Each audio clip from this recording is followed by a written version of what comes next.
Ready? Thank you for the thumbs up. Good evening for the third time, everyone. This is the Board of Zoning Appeals meeting for February, and we will begin by reciting the Pledge of Allegiance. If you would all stand, please. I pledge allegiance to the flag of the United States of America and to the republic for which it stands, one nation, under God, indivisible, with liberty and justice for all. Thank you. And Mr. Smith, if you would call the roll, please. Kathy Postlewaite. Present. Jim Hurst. Present. Amanda Miller. Present. Josh Fedor. Present. And Josh Martin. Present. We have a quorum. Thank you, Mr. Smith. The next item on our agenda is the approval of the minutes from the January 7th meeting. Hopefully you've all had a chance to look at those minutes. Are there any additions or corrections to those minutes? I just will comment that I will do a better job of leaning into the microphone so that my comments can be caught in the minutes, but having reviewed them, I find no errors. Thank you, Mr. Hurst. Any other comments or commitments? Hearing none, the chair will entertain a motion to approve as written. So moved. Thank you, Mr. Hurst. Is there a second? Second. Thank you, Mrs. Miller. All in favor signify by saying aye. Aye. Any opposed? Thank you. The minutes are approved as written. So the first item on our docket is a withdrawal, and that is petition number 2024-50-DSV. And the petitioner has requested to withdraw this petition. Mr. Smith, do you have any comment to make about this petition? No, they were able to find a solution that did not require any variances. So they're ready to move forward with their development plan approval at Plan Commission. So we can withdraw this. Perfect. So we need a motion to withdraw this petition. Is someone ready to make that motion, please?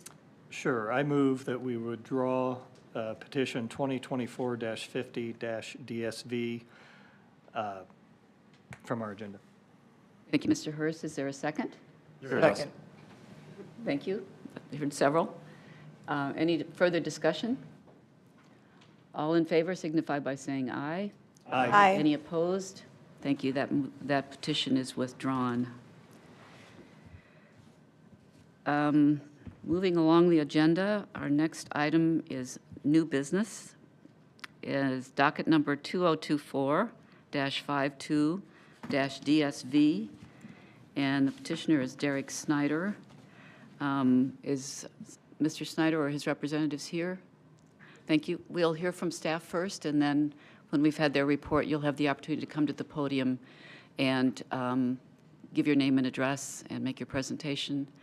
We also have some remonstrators who have signed up, or some folks who would like to speak either in favor or opposed to this petition, so we will have time for them as well. Mr. Smith, if you'd like to start with the... Yes, ma'am. So this is the site of the existing Advent Lutheran Church. I can pull up their site plan real quick.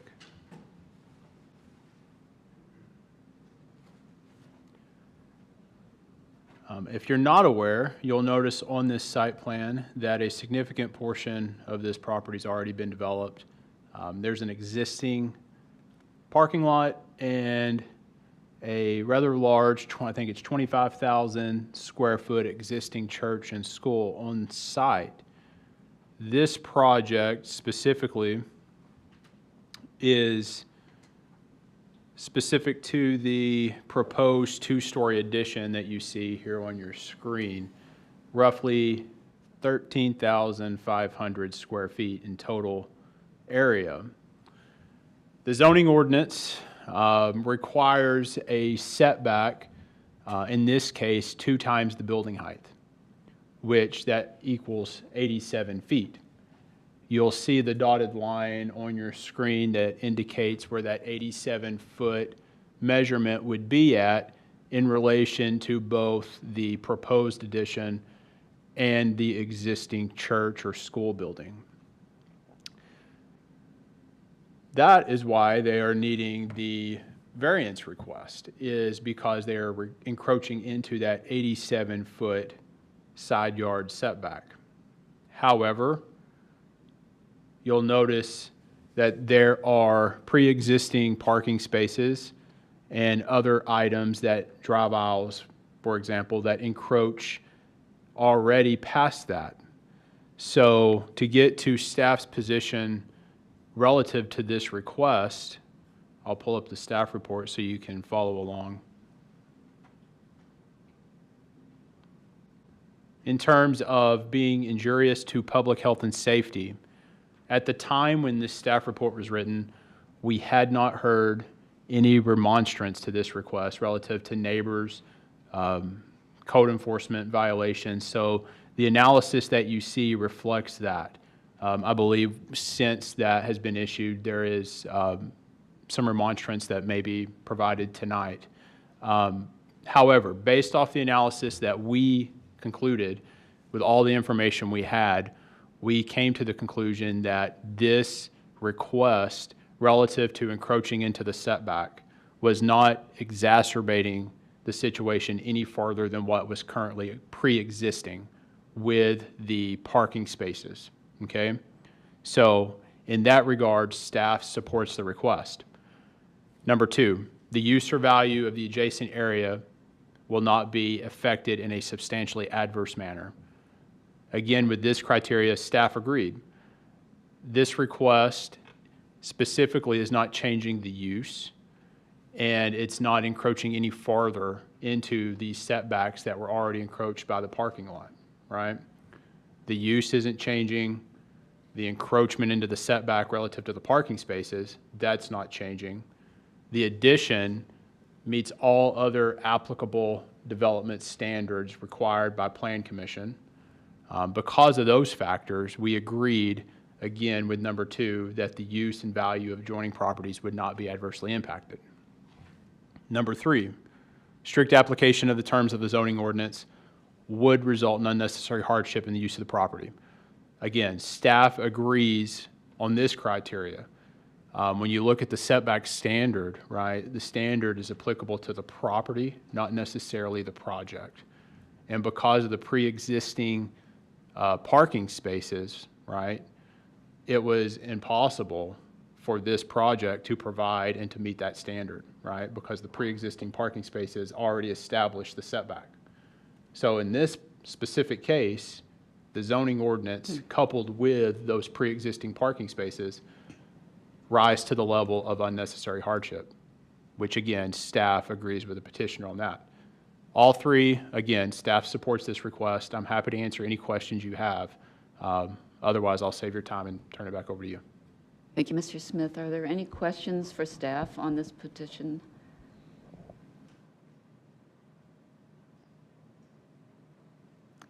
Mr. Smith, I wonder if you could give us a little bit of background on the legal non-conforming aspect of this petition.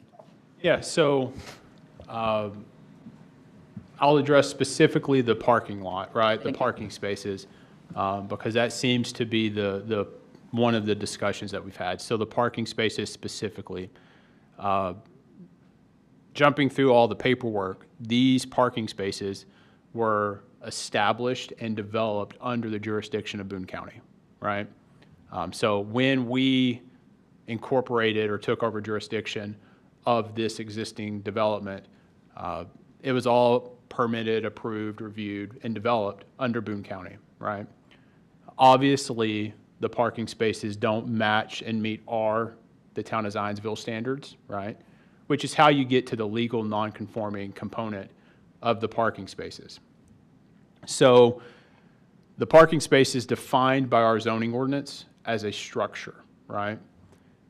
And there is a section in our zoning code, if you'll allow me to pull it up real quick. There's a section in our zoning code, I believe it's section 194019.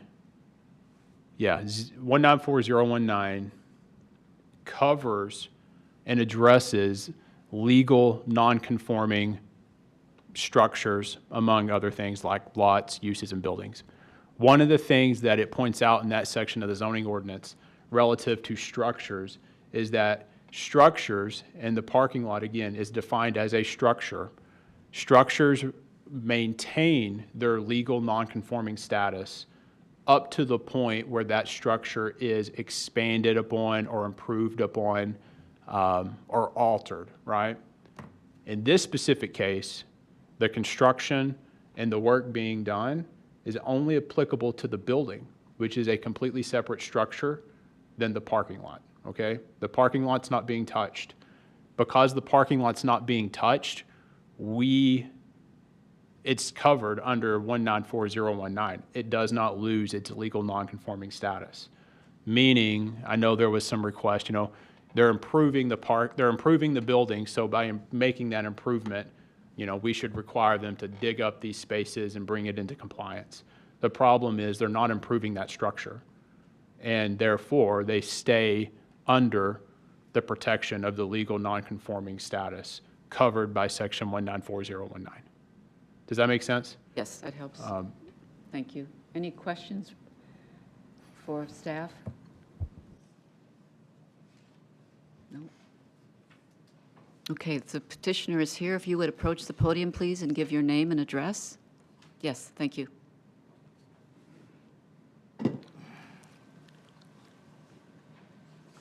Good evening. Derek Snyder with Crossroad Engineers, 115 North 17th Avenue, Beech Grove, Indiana, 46107. I'm here on behalf of Advent Lutheran Church and School and the T&W Corporation to request approval of the development standards variance for Advent Lutheran. I have some PowerPoint slides that I'd like to run through, and I think I can kind of expand on what Mr. Smith had mentioned as to the legal nonconforming. You need me to open up the PowerPoint? You got it. Thank you. So we can go to the next slide. So obviously, just very basic information. Obviously, the property is located on Michigan Road, just north of 106th Street. More specifically, as you can see on the next slide, it's in the northwest corner of North Michigan Road and Bennett Parkway. As Mr. Smith had alluded to, the property as shown on the next slide is in the BU, Business Urban Office District. It is also located in the Michigan Road US 421 overlay. And I believe the requirement for the setback is dictated by the overlay district, which is 50 feet minimum or 2 times the building height. As we'll see in a couple slides, I can explain how the 87-foot setback came to be. Before we get to that point, a little more background on the site history. On the next slide, this is the Phase 1 construction plan and development plan that Jonathan had alluded to. This site was originally permitted and approved under the authority and the jurisdiction of Boone County, I believe in 1995, 1996. Although it's not entirely clear on the slide, the initial building construction is shown kind of in that gray area on the east side of the property, and it does show the future building addition, both Phase 2, which I'll discuss in a moment, and Phase 3, which is the building addition that we have designed and are appearing in front of you tonight for the variance request. The next slide is a little more information on the site history. Again, this project has actually undergone, this will be the 3rd building addition. The 2nd addition, the Phase 2 addition, was completed in 1999. And again, at that time, the property was still under the jurisdiction of Boone County. So all the zoning ordinances that this was developed under were Boone County. Again, you can't see on this because of the scale, but the side yard setback in Boone County at the time this was developed was 10 feet.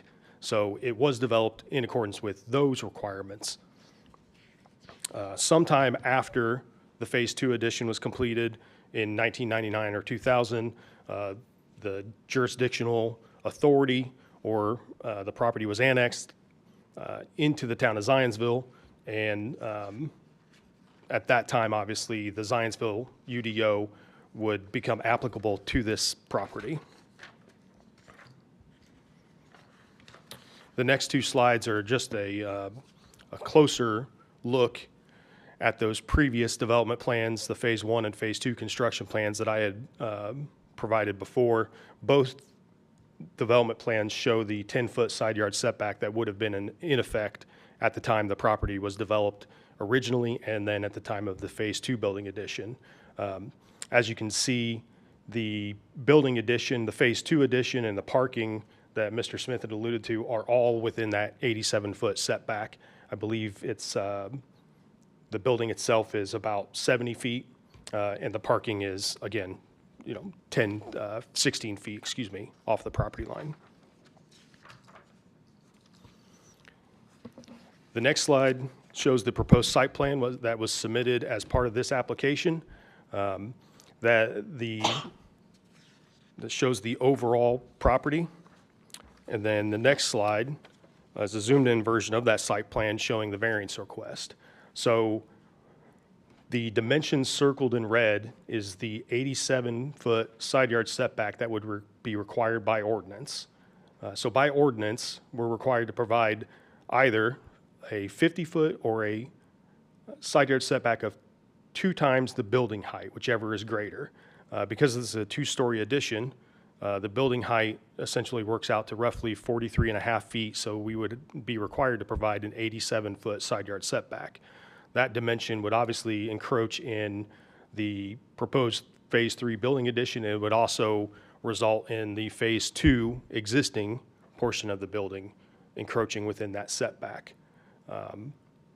Our request is to reduce that setback to 50 feet, which is would be the minimum in the MRO if our building height was 25 feet. Obviously, with this being a 2-story addition, the 25-foot building height would not work, but we are requesting 50-foot side yard setback.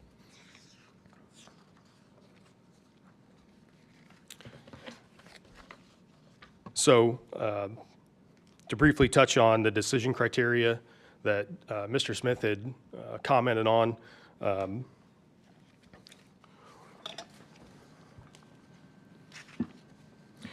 we believe that the granting of the variance would not be injurious to the public health, safety, and morals and general welfare of the community, because the 50-foot side yard setback requested would allow the proposed building addition to be built within the limits of the existing improvements on site, such as the sidewalk, the parking lot, and the drive aisles, and would be consistent with the original church and latest addition constructed in the mid-1990s and late 1990s, respectively, both of which have not been injurious themselves.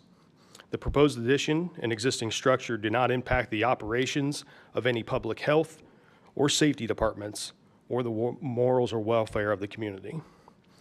We do not believe that the use or value of the adjacent property would be negatively impacted with the approval of the request, because it would allow the proposed building addition to be built within the limits of the existing on-site improvements.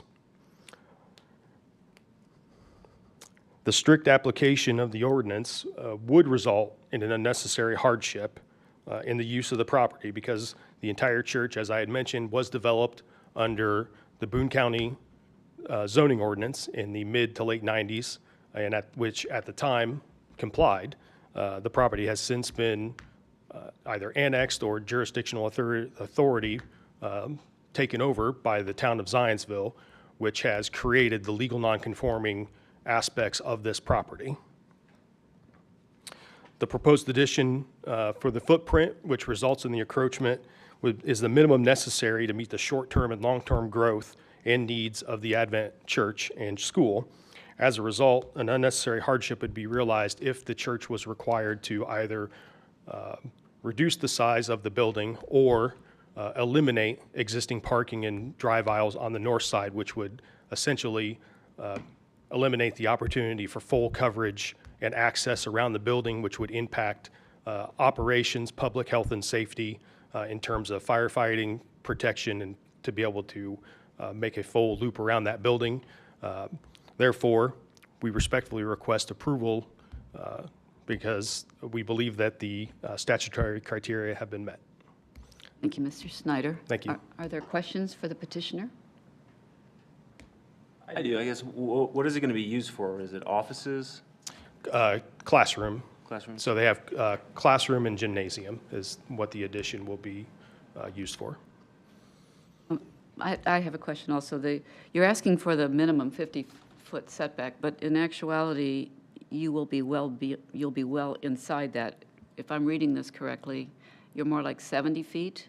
Correct. The building, for just the building. Right. The existing parking would, No, the the encroachment would parking remain the same. aside, yes. Correct, But yes. as far as the building is concerned, you're not going to be close to that 50-foot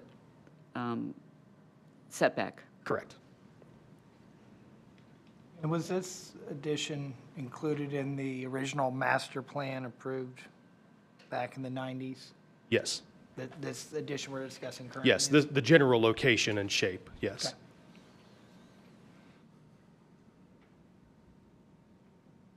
Further questions for the petitioner? Okay, we have a couple of remonstrators who would like to speak. And Joe, I'm going to ask you also if there's anybody online who would like to speak after we've heard from those that are in the room. Mr. and Mrs. Slatton, am I saying that correctly? If you would come to the podium, please, and give your name and address.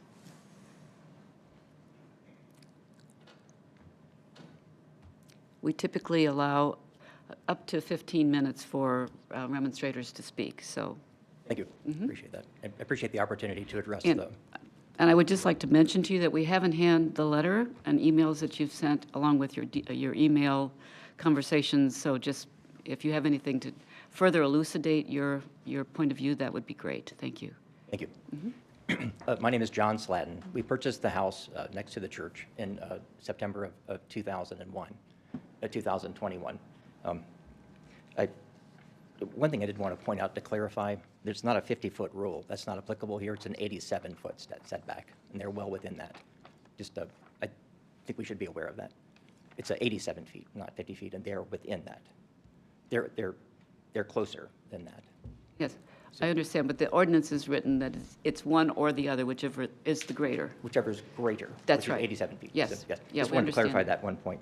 Yeah. So, as I mentioned, all the back and forth, I included that. I have to get along with these people. I didn't put that, I put that in there so you would know how they're likely to act in the future. It took them a year to respond. I'm of a similar religious leaning toward them, very conservative. And we thought we would have gone to the church potentially, had this not all happened. But the relevant thing is that we can't, as Marcus said, we bought the house knowing this.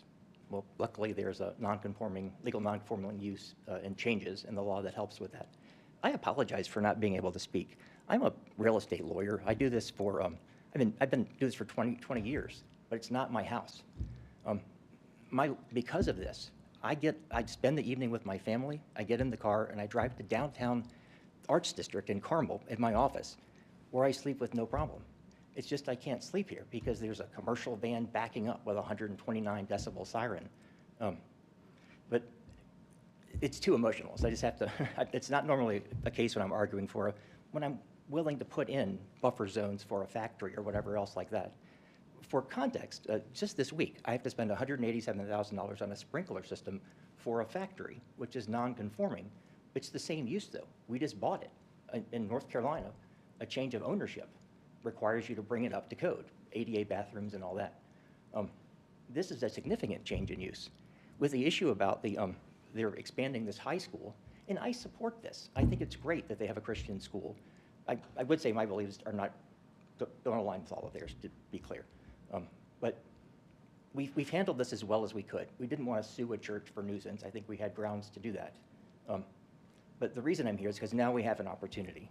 So the reason the church is allowed, or the school is allowed, in the overlay, they allow daycare centers and kindergartens, and it skips up to adult education because high schools and middle schools have a large impact. I mean, we hear kids screaming all day, but we don't hate that. It's just, if it weren't so close, and it was, Boone County approved this. Some very influential developers go there. I think Pete Peterson could have gotten a demolition derby track there if he'd wanted to. That doesn't mean it was appropriate. You build the church, they have 20 acres, and they built it right next to our house. It's literally 16 feet from our property line. the structure of the parking lot. And just generally, the planning board is kind of looking out for people, and all the ones that I'm in, asking to build very quiet factories that are much quieter than this, insulated, air conditioned, and all that. It's usually the planning board who's insisting on conditions that would alleviate the harm that is acknowledged in the zoning ordinance. This is completely different, and the reason it's allowed is because it's a religious use. You couldn't build University High School there. So that's the new set, the change, I think, fairly recently. So it's one use. It's the church, and it has a steeple. So as far as the 87 feet being based on the two-story addition, there's a steeple there. And I think the other part, the chapel part, is higher than that. But anyway, to get back to this, the harms have been significant to my ability to sleep. It affects us all. And my property value. I'm a real estate professional. Having a high school right next to it, we just went to a variance hearing this week, 3 blocks from Carmel High School. It was the first nice house we got there. The development has been held up because of the high school. That's what the testimony was. On the issue of the parking lot being that it doesn't lose its legal, that the parking lot doesn't lose its legal non-conforming status. I think we should probably get a legal opinion on that, as opposed, I mean, Jonathan has been very helpful, and I do appreciate his responsiveness and all that, but this is an issue for appeal, and I think before you make your decision, there should be a legal opinion on that you rely on instead of just that, because that's certainly open to interpretation. I mean, the statute says that if there's any, if it's enlarged, it says legal non-conforming uses shall not be enlarged, expanded, or altered. This is a 50% increase in the church and building. It is one use. And having a 2-story high school, potentially, they add each year, built right next to my house, is going to be a problem for me. And buffer zones are the solution. So what we are asking for is a buffer zone, that they remove the parking lots and the interior access drive. Buffer planning in accordance with the overlay, which would be very helpful and actually would improve the appearance of the church, I would think, with this. They have a few large evergreens there now. More of that would be helpful. And a wall, a sound blocking wall, which is typical, like when you have a strip mall next to a house. They put up sound blocking walls. It's not very expensive, actually, in comparison with what they're spending on everything else. In fact, I was going to do that so I could move back into my house. I could stay in my house in the evenings. It's just I was trying to figure out how I could do it economically and with my family. But so we would ask that they remove the parking and access drives that are in the buffer zone. I don't think any of that. So they also, there's the main entrance is right across. It's less than 87 feet from my property line. I just measured it last night. That's like I think it constitutes a drive-through facility. Cars go in there, they line up every day, and it's going to be a lot more of that when they expand their school, which is great, but they have 20 acres, and the main entrance is on the other side. Just the idea that they did this intentionally is problematic. Just because they got away with it in the past, now we have the opportunity to do something about it. And it wouldn't be a significant change, I wouldn't think. Moving the dumpster, that's one of the big problems is apparently Zionsville allows dumpsters to be dumped in the middle of the night. Indy doesn't, but it's impossible to sleep through that. And so it's right at the property line. It needs to be moved just maybe a little farther over. Just basketball court, which hasn't been a problem, but with the high school students, that may be a significant noise generator. And also, if you could, as a condition, impose noise limits, something reasonable like 50 decibels, and maybe I think the Planning Commission is going to require like a change of the lights that shine directly in our house. The ordinance addresses light pollution, like light trespass, so that would be a tremendous help as well. So I appreciate your listening to my concerns. Thank you, Mr. Slatton. We appreciate your input. Is Mrs. Slatton also signed up here? Are you interested in making some comment, Mrs. Slatton? If you would once again give your name and address, please, for the record.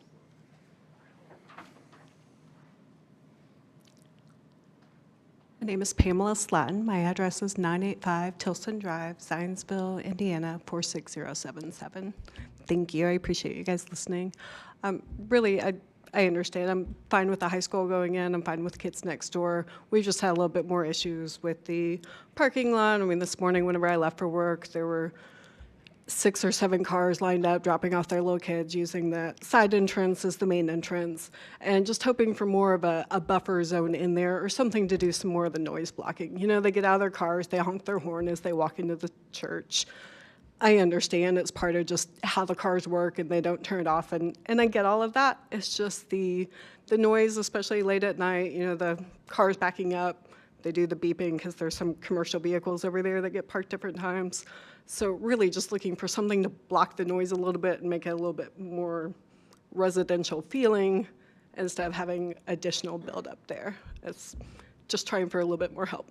So thank you. I appreciate it. Thank you, Mrs. Slatton. We appreciate your input.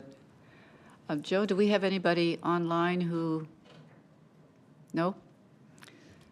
Mr. Snyder, a question for you. Have the folks from the church had any conversations with the Slattons to try to ameliorate some of these issues that they have raised? I will have to defer. Steve Sikowski with Advent Lutheran Church has been part of the building committee for this edition. So, Steve, would you mind coming up and introducing yourself and answering that question? I know that there was a message received today, but that's the only message that I'm aware of. Okay. Well, if you would give your name and address, please, for the record. Steve Stikowski, 11348 Abercairn Court, Zionsville, Indiana. Here on behalf of the Building Committee for Advent Lutheran School and Church. We've had, Mr. Slatton did send over an email today to the church outlining what he had just spoken about. Previous to then, there's been discussions about the bell tower being too loud. I think we've turned that down at your request in the past. And besides that, I'm not aware of anything else to my knowledge.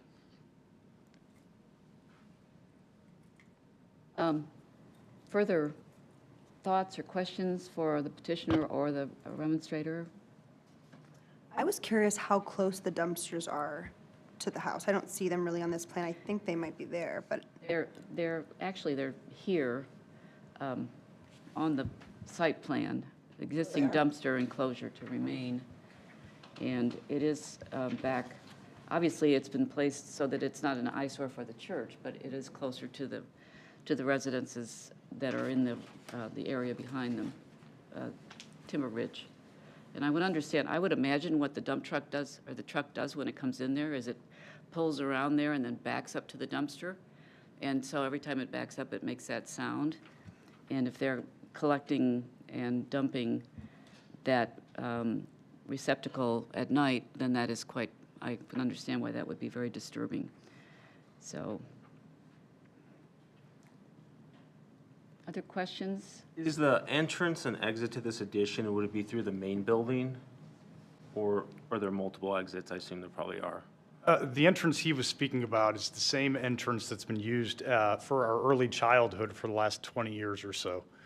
The new entrance for the middle school, this is not a high school, it's going to be first grade through 8th grade, is on the west side of the property of the new proposed building location. So to just help me understand, and I'm not an architect, as will be painfully obvious in my next comment, no doubt, but I'm looking at this site plan, the area that is the darker gray that would be to the west, what is that area? What is that? Excuse me, Steve. We're reconstructing some of the pavement in that area because of the just the amount of traffic and some elevation issues that we've got to deal with making the entrance on the west side of the building addition ADA accessible, and some utilities that we have to put in on that side. But to the point, there was a point made about the legal nonconforming use and the existing parking. The parking on the north side is not being touched as part of this project. The gray area that you had asked about, like I said, that's an area that we have to reconstruct for some utility work and some grading to make the main ADA entrance at the building addition work. So the parking on the north side of the building addition would maintain, I'm not an attorney, but based on what Jonathan had said, it would sound to me like it would maintain its legal nonconforming status because we're not impacting it, we're not expanding it. It's remaining as is. So it's my understanding, when people drop off their children, that they drive through the parking lot around the west side of that building, and then on the north side of that building and loop around, and then make a giant circle to exit through the parking lot again and back out?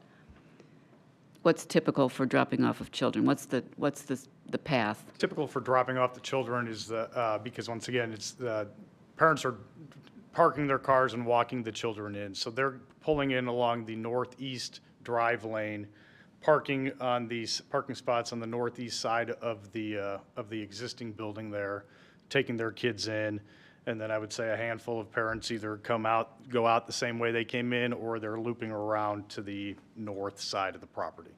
So when it's a middle school, I'm assuming that people will not, children will not allow you to walk them in by the time they reach middle school, I can tell you. So they will want to be dropped off. That's correct. And the middle school entrance will be on the west side of the property, the proposed west side of the new building. We will always have early childhood, which we've had, like I said, for the last 20 years, they've always come in that north entrance there. Parents park their kids and take them in through there. So then the question would be, who parks in these, I think there are 17 places along that that borders Timber Ridge. Who parks there if there are parents dropping off children there? That's our staff. Oh, that's staff parking.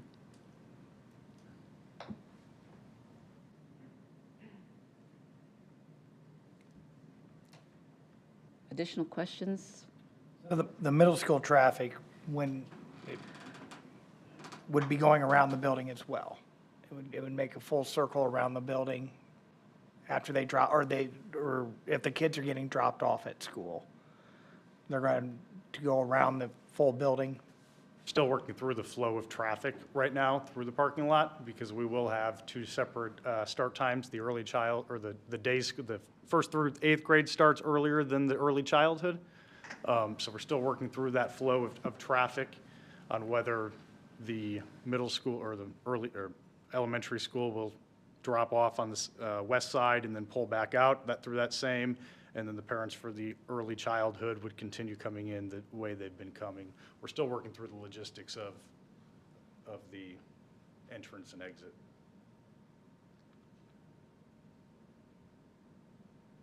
So you've heard the concerns of the remonstrators here. You have any thoughts about ways that some amelioration can be found for some of the questions they have about the noise?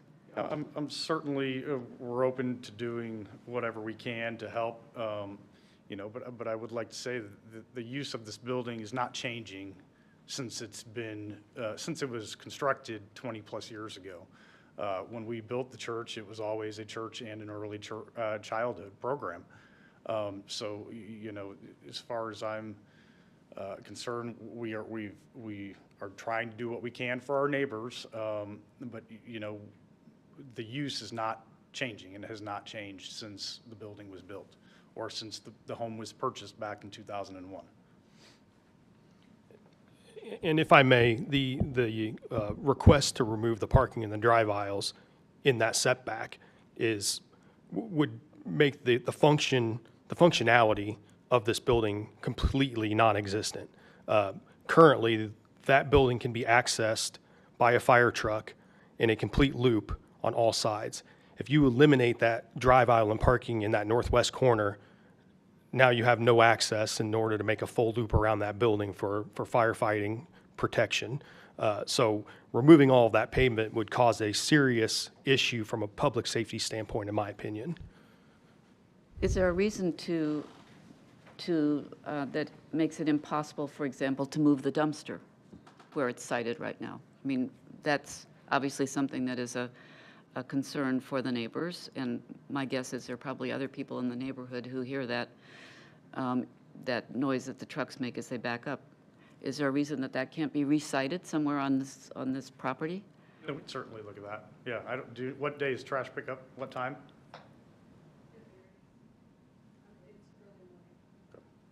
that's something we can certainly look at. Yeah, and I guess what I'm trying to understand is how willing you are to have conversations to sort of ameliorate some of these concerns. Certainly. Yeah.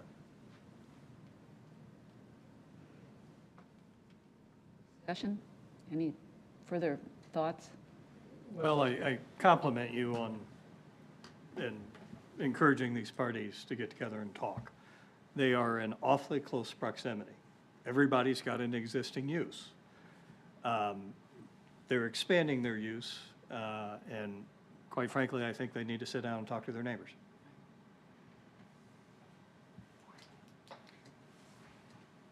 I'm not an engineer, not a fireman, but I think if, I would disagree with the statement that removing of the parking spaces on the north side of the property would eliminate the fire truck access. The road's still going to be there, the parking spots. Well, the remonstrator has requested to remove the drive aisle as well. So that was the point I was trying to make, is removing all of the pavement, because if I understand from Jonathan's staff report, is that the drive aisles are also considered structures. So removing all of that would pose a serious public safety issue.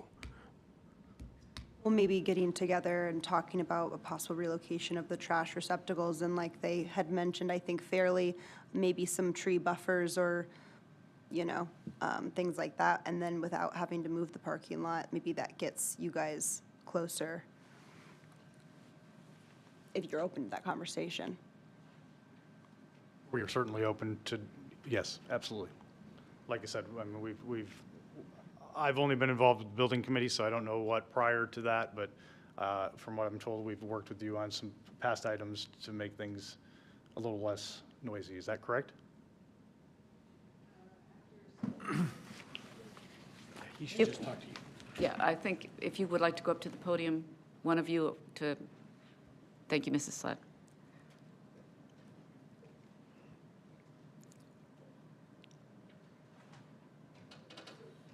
We have worked with the church in the past some. For instance, I believe that they removed all of their sound banning boards that were blocking the noise initially. I think it was struck by lightning.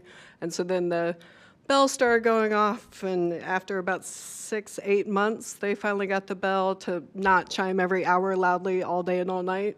And then they put the sound buffering back in the tower. So they did work with us, but it was quite a process to get there, and it took a while. So we're absolutely willing to work and try to come up with something. I would like to comment, though, that I think that you could still have fire access without making that drive a primary drive for all the students and all of the parents to go through.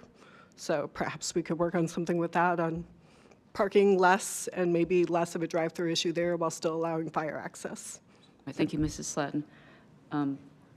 I thought that I heard that was not part of the primary drive for drop-off, that actually parents were walking their children in, parking their cars and walking them in, and not doing the swing around to drop It's them off. currently a pickup line there on the okay. north side for the Okay. elementary I see. school. But that will change. The cars will not park there at 3:15 to pick up kids with the new addition. They'll be on the west side. I understand. Thank you. So we have any thoughts about way forward here?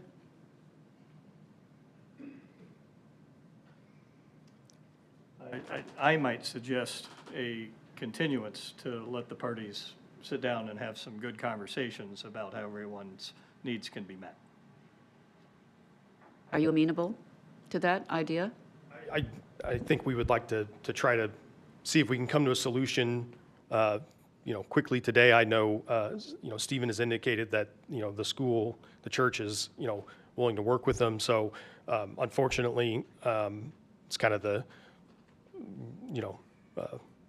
11th hour. So, if I can take this opportunity to try to discuss some solutions and see if we can kind of resolve this now, without the continuance, I think, we would be agreeable to, correct me if I'm wrong, Steve, to moving the dumpster so that it's not in the setback, and landscaping, leaving the parking spaces as shown, as they are currently located, but adding some landscaping screening. I think I'll also note that I know the elevation change right there. There's a retaining wall on the north side of those parking spaces. So the parking spaces actually sit below, and then there's just a short retaining wall. So we could plant, a taller hedgerow on that north side of the parking to try to alleviate some of the noise concerns and provide some kind of barrier. I understand, but just speaking for myself, I would be more comfortable having a little bit more of a defined agreement rather than a sort of on the fly, we'll do this and this and this. I'd kind of like to have that a little bit more refined. I don't know what you all think, if you agree with me in that regard, or what we would like to Would do. agree, setting up the development, or the standards just for the landscaping alone, it's, you're gonna say shrubs, and we need to know how tall shrubs. I wanna know how many I'm gonna need. I wanna see some landscape designs on this. I understand the need to address this as quickly as possible, but just on the landscaping alone, I mean, how many, have you got some sort of design laid out for this? I mean, what am I going to be looking at? Right, yeah. Understandable, because this is kind of new information to us. I don't have any, detailed design or information to be able to provide at this time. Well, and beyond that, when you say we'll move the dumpster, that's a pretty, that could mean a lot of different things. 2 feet to the left, or, 80 feet to another site completely. So I think perhaps a little bit more clarification about the things that we're talking about would be, for us, useful. I don't know is there agreement with what? Certainly for me, yes. Right. Yeah? Yeah, Okay. Are we, I'm sorry it's came down to this moment or everything's kind of compiled on you here all at once, but there's got to be some standards on some of these commitments that you're willing to make. I appreciate the willingness to make the commitments, but we got to have some clarification on them. It's going to be difficult to get done sitting here in a forum as we are. right. Mr. Smith, do you have thoughts or input you'd like to make? Yeah, so I'm trying to read and type and talk at the same time, so I'm going to stop multitasking and answer your question. So there is a table already that establishes the required landscaping between BO and RSF2, which is their zoning district. And I'm trying to pull that up right now. BO to RSF2. So that would be our landscaping standard B. So just to make things maybe a little simpler, perhaps the route forward is that they meet with you to find some consensus about going forward, what this looks Yeah. like. Y'all can correct me if I'm wrong, but I think, I might be misspeaking, but I'm pretty sure the Lutheran Church is already on the agenda for March for design variances to some degree. So with or without an approval tonight, somebody is going to be representing the church at next month's meeting either way, right? Correct. I understand your desire to get to a solution tonight. I think, kind of just what they're saying. If y'all weren't on next month's meeting agenda, I could understand rushing through and trying to find a solution tonight. But either way, you're coming back next month anyway. If y'all are willing to try to find a compromise, I'm more than willing to work with you guys. Y'all can share your ideas and the remonstrators as well. I'm here to help any way that we can.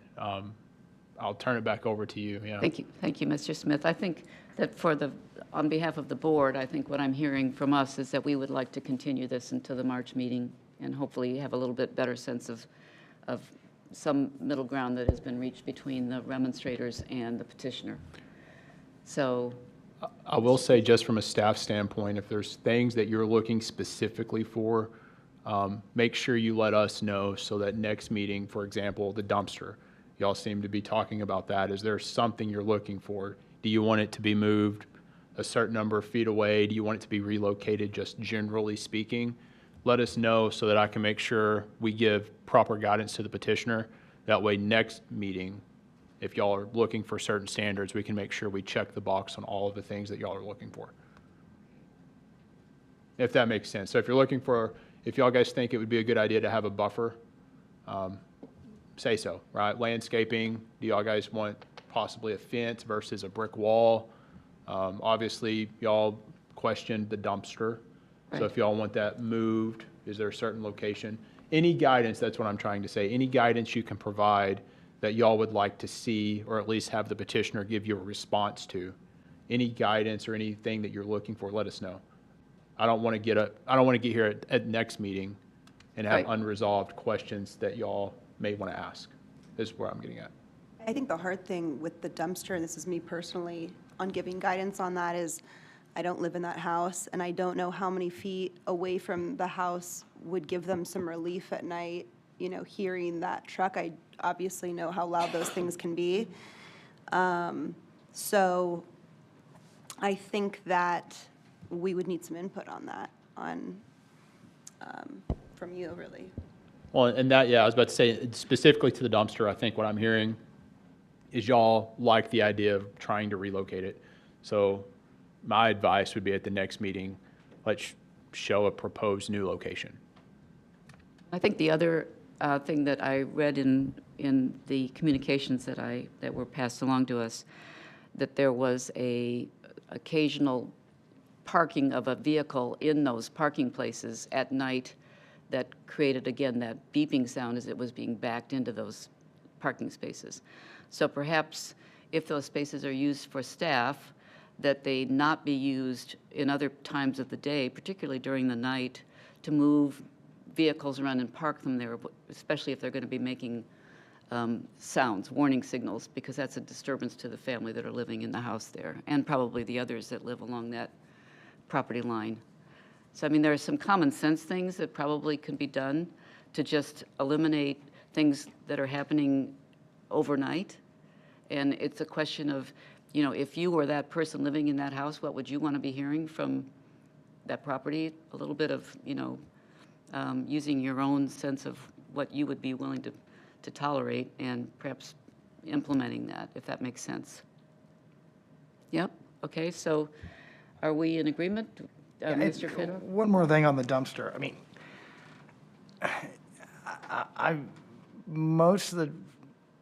my dumpster gets dumped the same within an hour every week at the same day. I mean, I find it difficult to believe that the dumpster is getting dumped at all hours of the night. I mean, I can understand early in the morning, maybe 7, 8 o'clock in the evening.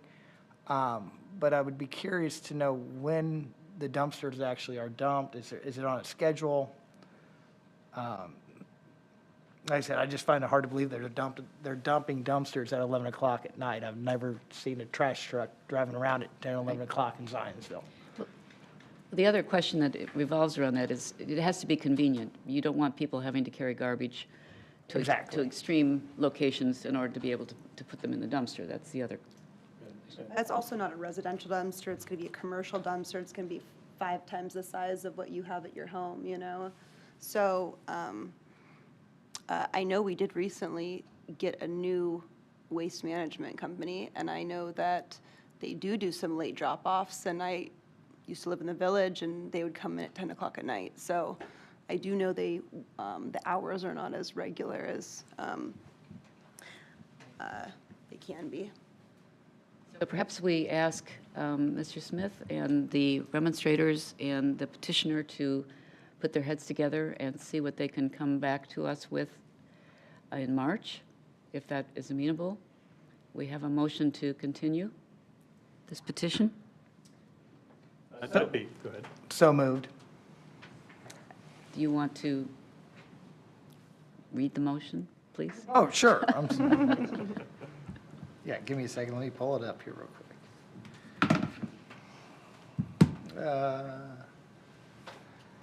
There we go. Thank you. I move that docket 2024-52-DSV Development Standard Variance to reduce the 87-foot side yard setback along the north property line to 50 feet be continued to the March 5th, 2025 BZA meeting. Thank you, Mr. Fedor. Is there a second? Second. Thank you, Mr. Hurst.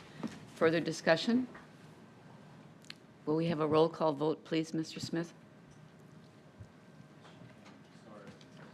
Prepared for that. Kathy Postaway, Aye. Jim Hurst, Aye. Amanda Miller, Aye. Josh Fedor, Aye. Josh Martin. Aye. It's 5-0. Thank you all. Thank you very much. We'll look forward to seeing you in March, and hopefully we can find some middle ground here. Thank you. Thank you.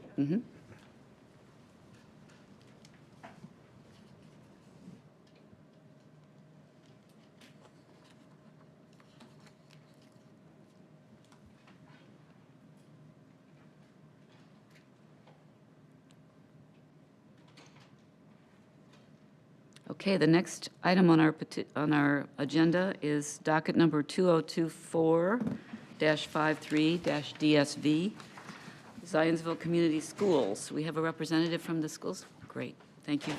We'll have the staff report first, and then you'll have your chance. Mr. Smith? Yes, ma'am. Uh-oh.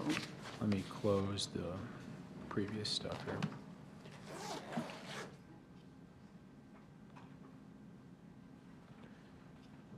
So, apologize for the delay. If you're looking on the screen, this is the location of the Zionsville School. As you can see, it's pre-existing. What we're doing overall, once this reaches the final destination, is they're updating an overall master plan that was approved years ago. And those updates you'll see reflected as the gray areas of this building. I need to zoom in so I can read what they are. But specific to this request, this is a variance that allows for them to exceed the maximum building height in the special use district number 1. Go down here. This zoning district, the maximum building height is 45 feet. And I don't have it pulled up, but if you look at the red arrow, the section that it's pointing to in gray, that at the end of the day will be 48 and I think it's 48 and a half feet, 48 feet 10 inches. So that's the variance request. Max height is 45 feet in this zoning district. This proposed section of the school, this new section, will be 48 feet 10 inches tall. As far as staff position, this is similar to the previous conversation we had. There are pre-existing conditions on this site that make the standard almost impossible, if not impossible, to reach. Certain sections of the school are already exceeding the standard in the zoning ordinance of 45 feet. What they're doing with this addition is matching that existing height in that specific location of the building. So with that in mind, staff agrees on criteria number 1. The grant will not be injurious to the public health, safety, morals, and juvenile welfare.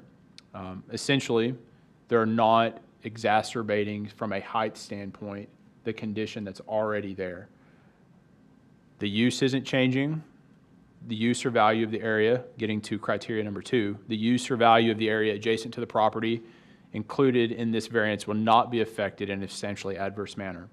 Again, the use isn't changing. At the time when we had wrote this, and even up to this point, we've not received any remonstrance. We've not received any pushback or negative feedback from the surrounding community. No open code enforcement violations. So there's no indication, no evidence that staff has seen to suggest that this update to the master plan and allowing this new addition to match the existing height, we've not seen any evidence to suggest that this project will adversely affect the surrounding property values or their uses.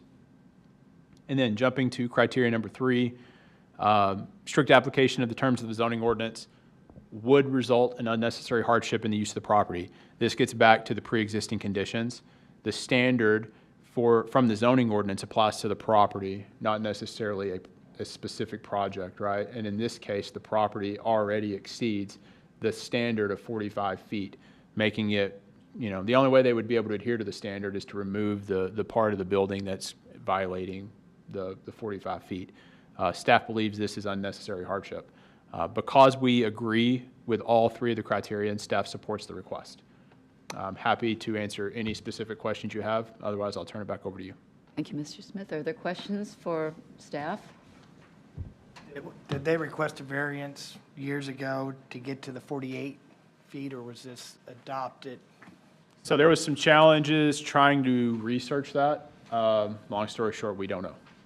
So that's why we're here. If there was already a variance that had approved that we could easily find, or that we could find at all, that had approved the existing building height to 48 feet, then we would already have the variance needed, and this petition wouldn't need to be going forward, right?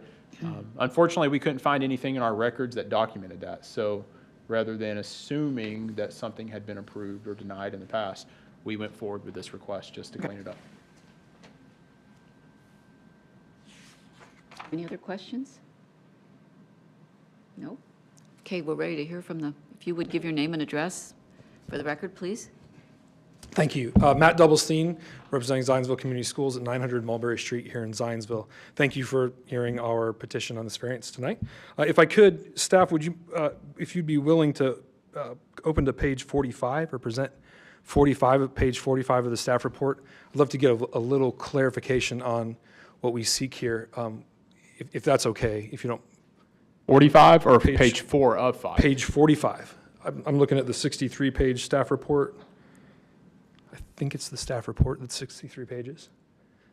Well, I can tell you the staff report is 5 pages. Okay, then that's not the page. It's page 65. I think that's our.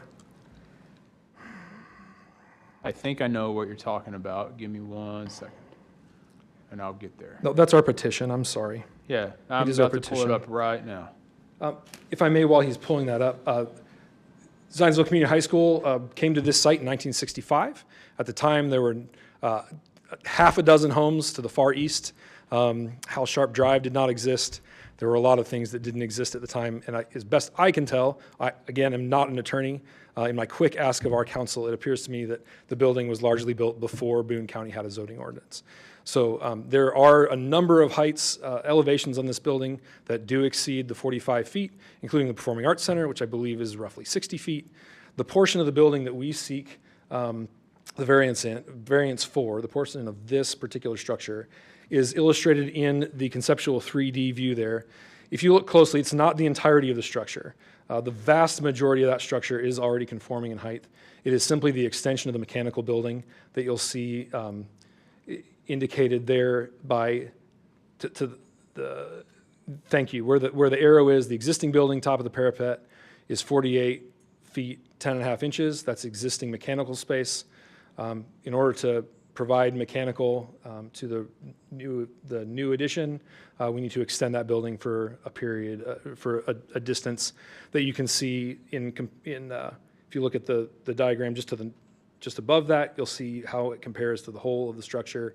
To that portion, maybe a third, maybe a little less than a third of that structure, of that addition, in order to provide mechanical space. It is that portion of the building that again matches the existing 1996 constructed mechanical room that serves the varsity gym there that we have been asked to seek a variance for. This is not the highest portion of the building, but it does match an existing portion of the building. It is essential in order to be able to supply the mechanical elements that are needed and required for this structure. I did have the opportunity to speak with 8 or 10 neighbors. As we showed them this document, this helped them understand what we were looking at. It was nice to meet with them. I have heard from no one else and appreciate your consideration today. Happy to take any questions that you would have. And again, I'm grateful for you hearing our petition. Thank you. Are any questions for the petitioner?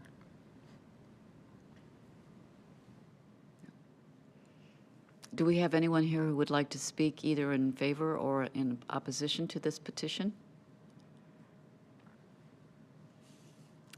Joe, do we have anybody online there? Nope. Discussion, questions, thoughts? I think the staff report was well done. There's existing heights and even higher on this same property. They're doing it for not just cosmetics, or aesthetics. They're doing it for functional use of the building. Makes good sense to me. Yeah, I got a feeling if we could have found where the original documentation was, we wouldn't be here right now. So, I don't really have much, like you said, there's 60 foot already out there. I can see the hardship based off of the staff report. I think it's fine. Ready to make a decision? I think so. Yep. Can I, if so, ready to make a motion, someone?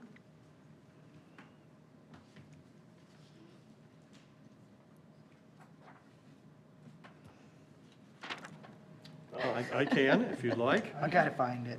No, I'm there. Make sure, actually, now that I say that, make sure I'm on the right one. I move that docket 2024-53 DSV Development Standards Variance to exceed the maximum building height in the Special Use District Number 1, SU1 zoning district be approved as presented and described based on the findings in the staff report and staff recommendations, submitted findings of fact, substantial compliance with the submitted site plans, and evidence presented during the public hearing. Thank you, Mr. Hurst. Is there a second? I'll second. Thank you, Mr. Any further discussion? Are we ready to vote? Mr. Smith, will you take a roll call vote, please? You think I'd be prepared the second time you asked that? Kathy Postaway, Aye. Jim Hurst, Aye. Amanda Miller, Aye. Josh Fedor, Aye. Josh Martin, Aye. 5-0.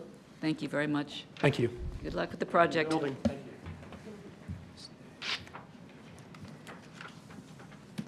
Okay, that takes care of our agenda with petitions, but we have other matters to be considered. We're going to get our training. Mr. Taylor? Back to school. Back to school. Mr. Taylor, is this pass fail or do we receive a grade?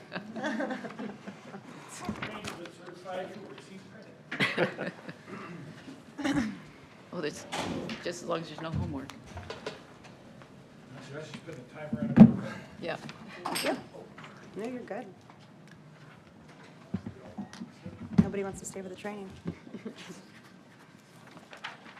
Thank you.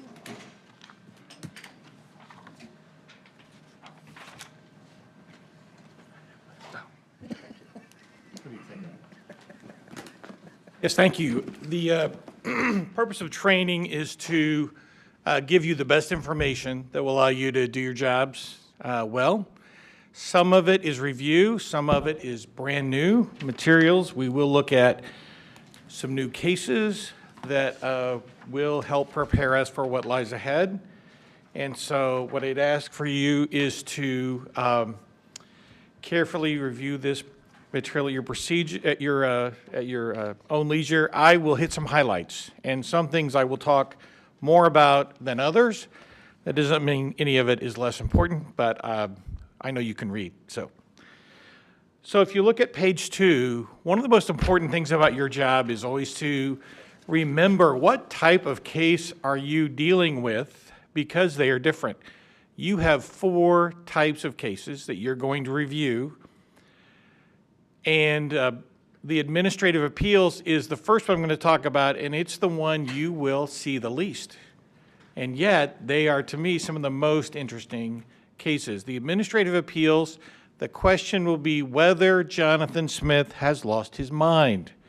Is he misapplying, or is anyone on our staff, I'm not picking on Jonathan, is anyone on our staff misapplying our ordinance or the laws? Now, it could be an interpretation of the zoning ordinance, or it could be a decision such as a violation of the ordinance, the refusal to grant a permit. It's a little broader than one might think. This type of case is important because it is where you get your name, the Board of Zoning Appeals. People think that the Board of Zoning Appeals handles zoning, but actually you know that you do not. You do not handle rezones. You handle this kind of appeal. Now, but these appeals are very important. The question is the planner or is the person on the staff, did they make a correct decision? That's the question. You are like the Court of Appeals. You're the ones who are going to review that and say yes or no, or kind of, but it could have been better. And so this is a very important type of case. It typically goes just to the heart of the matter of what do your ordinances actually say, or what do those words mean? And not everyone agrees. You saw that tonight. You saw Jonathan say that he thinks the ordinance says one thing, and you saw the remonstrator say, I think he's completely wrong.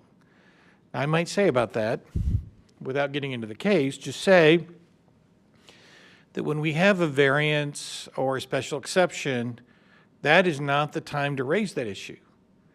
And I write letters to people all the time that say, well, okay, I received your correspondence. I understand that you think our planner doesn't know what he's doing.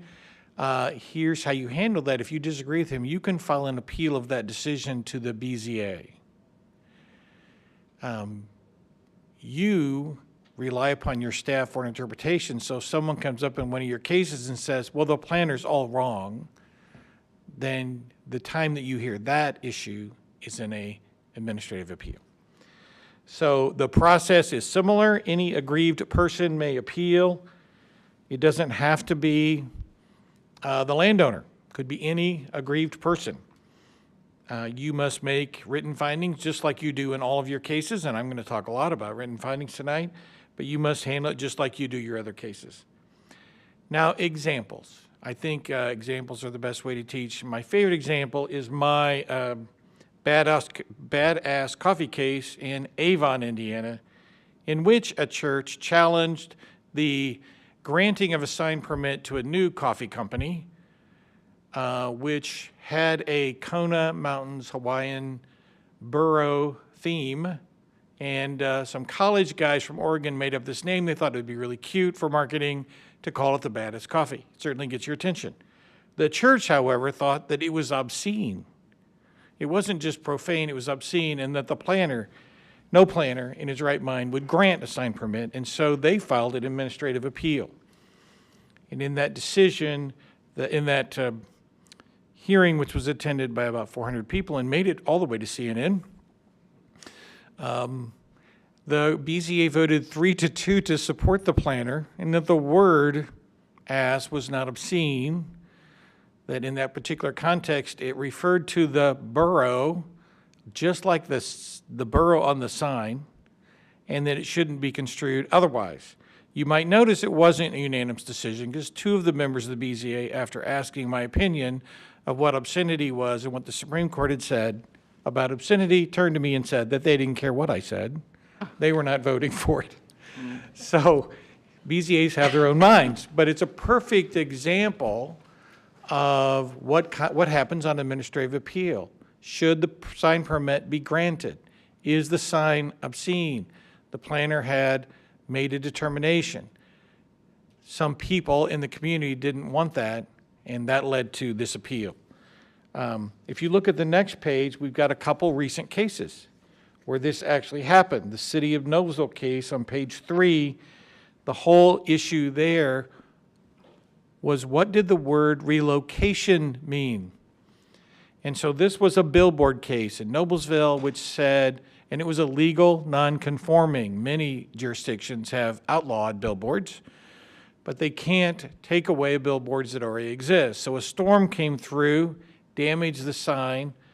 The crew came in to repair the sign, and when they did, they moved the new sign. The new sign was not exactly where the old sign was, 3 feet, within 3 feet. So the City of Noblesville took the position that what had happened here was not a repair of the billboard, but actually a relocation, and that because it was a relocation, it lost its legal nonconforming use. Now, the Court of Appeals disagreed and said, no, I guess in your ordinance you could have defined relocation to mean the exact same thing as move, but you didn't, and we think relocation means something different than reconstructing a damaged sign 3 feet, and within 3 feet of where the old one was. And so you can see how these are the kinds of cases you'll see. And then the Greenfield Avenue properties, also Noblesville, a busy year there. And these facts might sound familiar. A church sought to expand its activities. In this particular case, not a school, but a drug rehabilitation center and job training facility. And the question there was whether the church, which had been allowed to be permitted in a residential district, could do that sort of activity and still be thought of as a church. In this particular case, the BZA said, no, we agree with the staff, that's not really what a church does. And the church appealed to the Court of Appeals saying that the BZA was infringing upon its First Amendment right and freedom of religion because drug rehabilitation was part of its religious mission. And that's a very strong argument to make. The Court of Appeals didn't agree with it. It said that the denial would in no way infringe upon the religious practices of the church. This did not rise to the level of a First Amendment issue. It was simply a planning issue instead. So these are the kinds of cases that you could see. And one of the things I'll say about the Greenville Avenue cases, when we look at new cases for 24, you're going to see about 3 cases on that issue. And this is a big push, is whether drug rehabilitation centers or residential homes can be used in this manner in residential districts. This is the big push all over the state of Indiana. And most years we have, Anna and I might look at 2 or 3 BZA cases, and this year is the most BZA cases I have ever seen in 25 years of doing this. I've never seen so many cases on this, but this is the big push we'll talk more about. If you go to page 4, the second type of case you see is variance from development standards, and this is the most common case you see. They want relief from some portion of the development standards, usually setbacks or building height, like cases that you normally see. In these kinds of cases, you know from your factors that the staff gives you is that there are 3 factors they have to show, and one is unnecessary hardship. There's been some discussion in Zionsville the last 12 months about whether that should be the standard or whether the standard should be practical difficulty, which is a lesser standard. And I have given you some language from court cases about what those 2 things mean. They are not the same. Unnecessary hardship is a more strict standard. And you will see there that unnecessary hardship means all facts taken together indicate that the property cannot be reasonably put to a conforming use because of the limitations imposed by the zoning ordinance. That's what unnecessary hardship means. Similar to practical difficulty, but a little higher standard. Practical difficulty has long been thought of by the courts to mean it will cost more money. If you make us do that, compliance with your zoning ordinance, it's going to cost us more money. Unnecessary hardship is different, and I'll show you some cases in a minute about that. So you see at bottom of page 4, the required findings. You see these all the time. If you go to page 5, you will note, again, what is your standard? Your standard of review is that it's discretionary. So even if you find all 3 factors are met, you can still say no to a variance from a development standard. The law allows you to do that. Okay, this is kind of rare. You don't always have this right, but this is viewed to be a discretionary or what do I think is best for Zionsville kind of decision.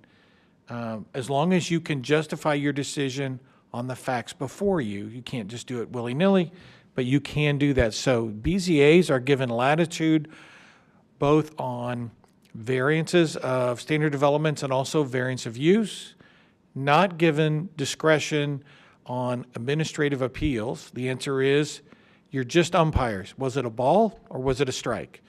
That's it. You're just determining a fact, right or wrong, no discretion. On special exceptions, no discretion.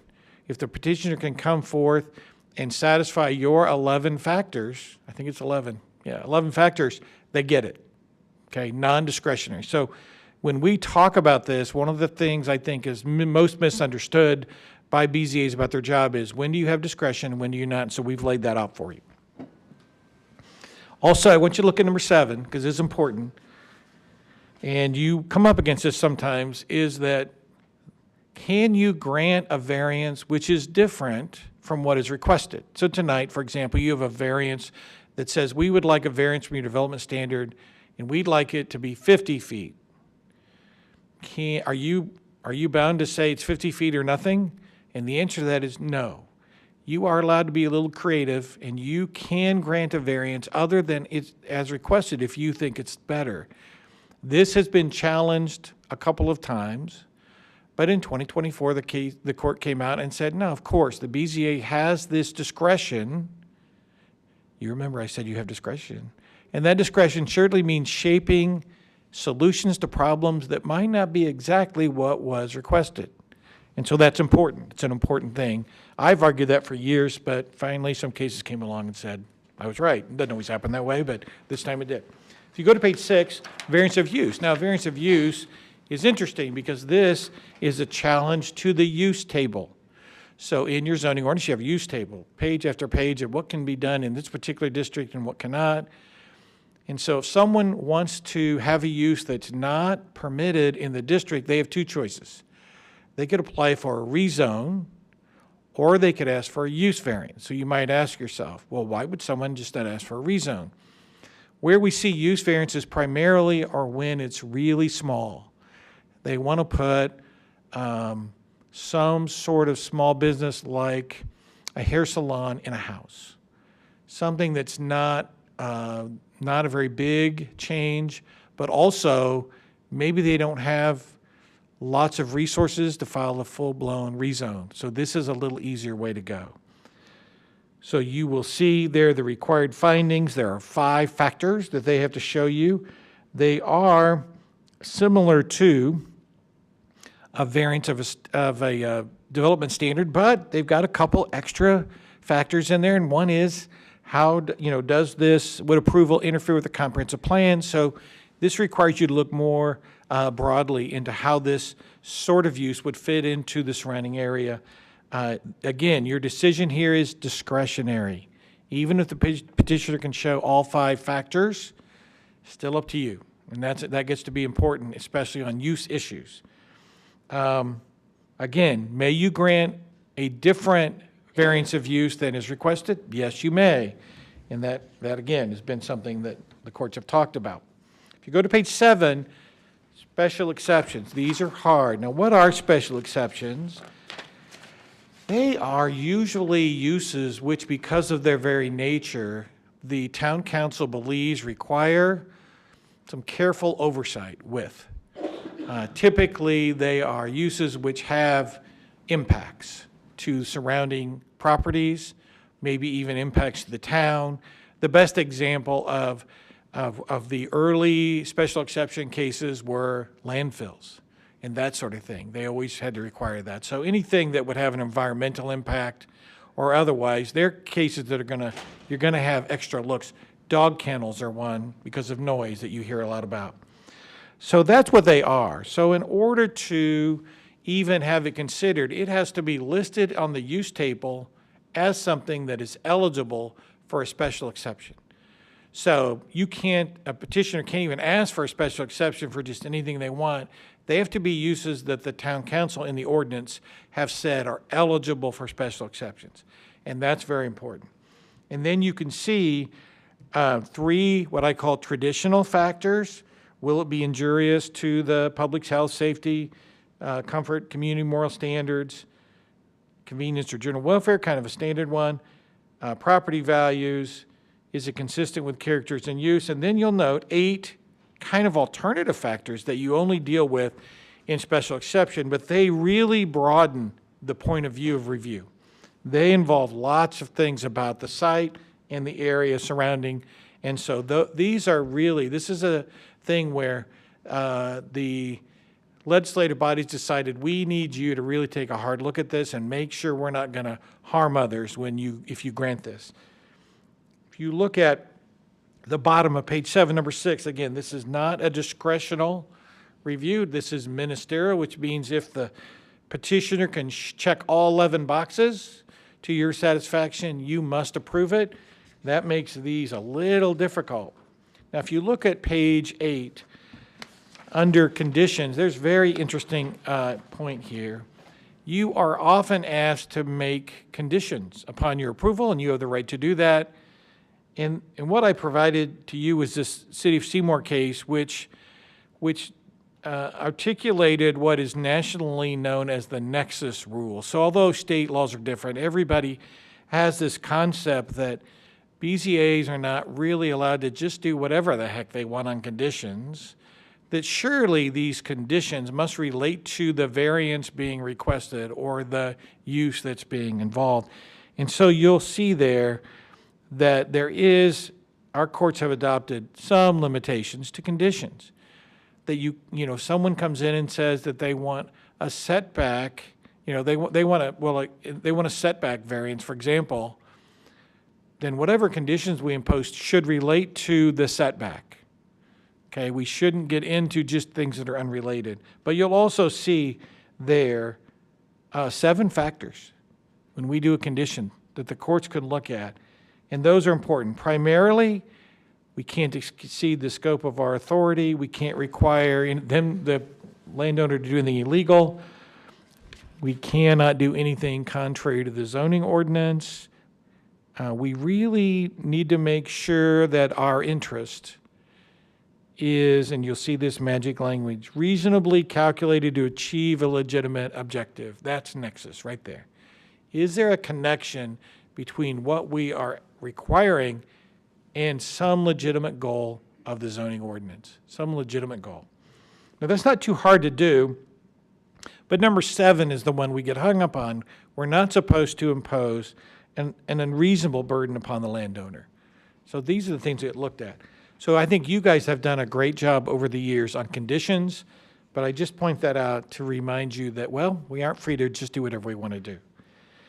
Now, I also have made a list for you, starting on page 8, of the uses that are eligible for special exceptions. I do this because I don't know, no one else does these lists.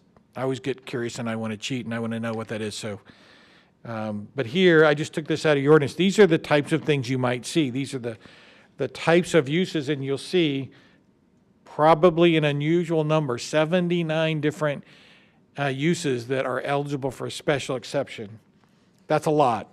Most ordinances I see might have 20. This is a lot. So we don't see a lot of these cases, but you certainly have a lot in there. Now, if you look at page 10, the most important thing I'm going to talk about tonight are findings of fact. And I call it the art of making findings of fact, because this is really, really, really where we make our money. Okay, we are required by law to make findings of fact. And so I want to talk a little bit about how BZAs do that well. How do we do our job the best we can? So number 1, the best way to make findings is to ask questions which are related to the required factors. Now, you might notice I didn't say ask questions about whatever you want. Ask questions that relate to the factors that are required.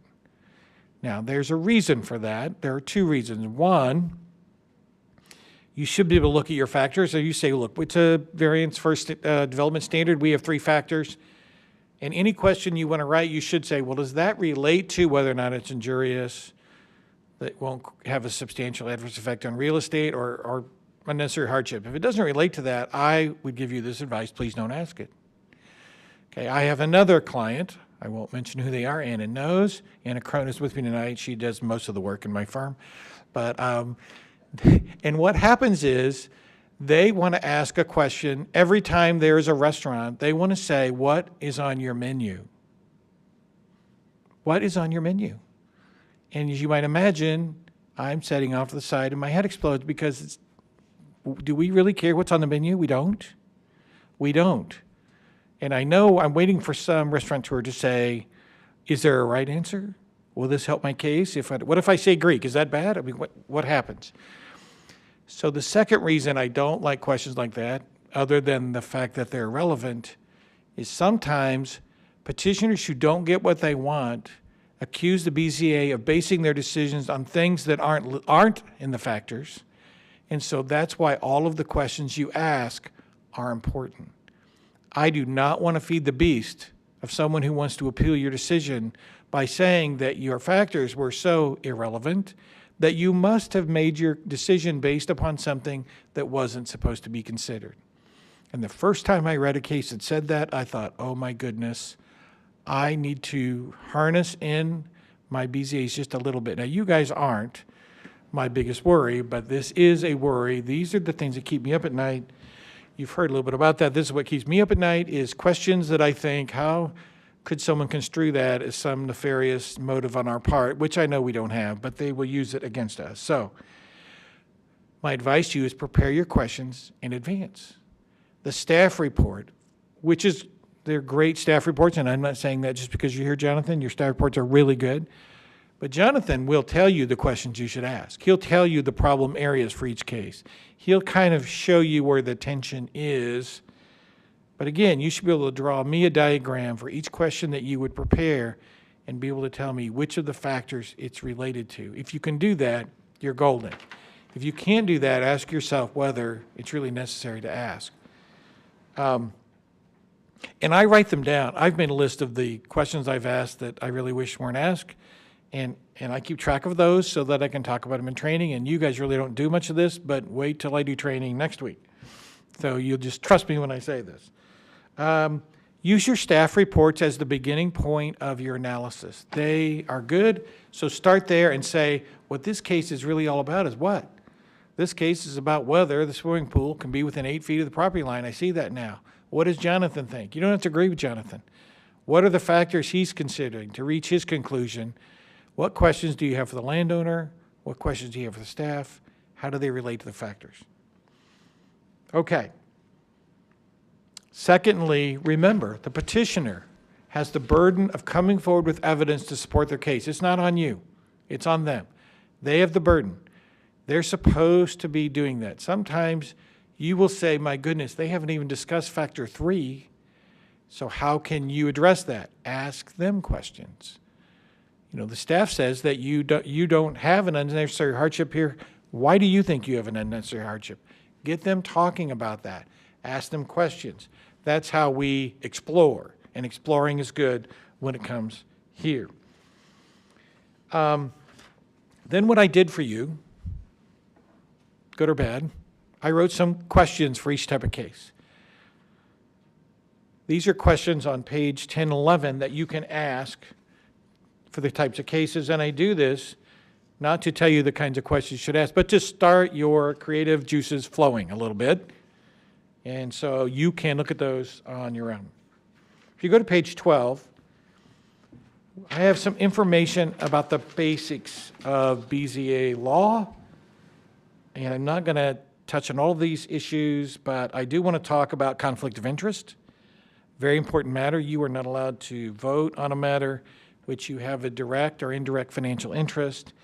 And also, you're not allowed to participate in those decisions where you are biased or prejudiced. So that's a little harder.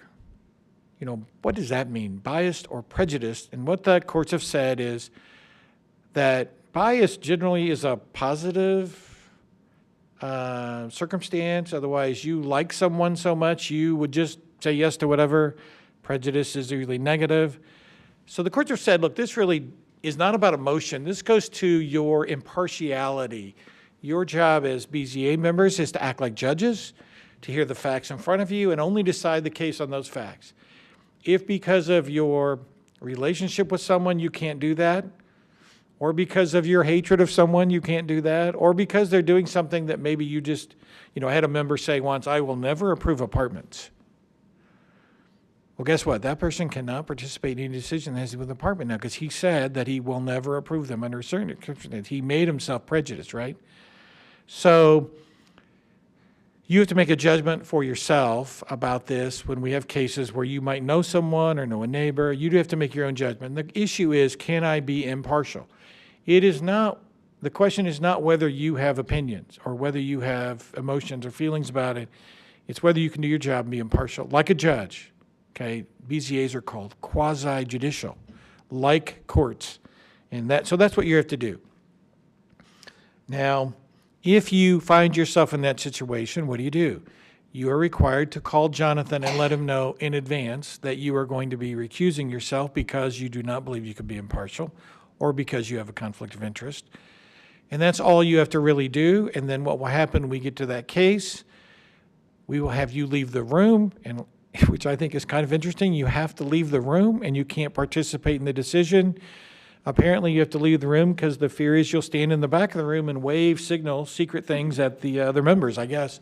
I find this curious. But anyway, and we will make it as part of the record that you are not participating in the case, and we don't say anything other than that. They're just not participating in the case.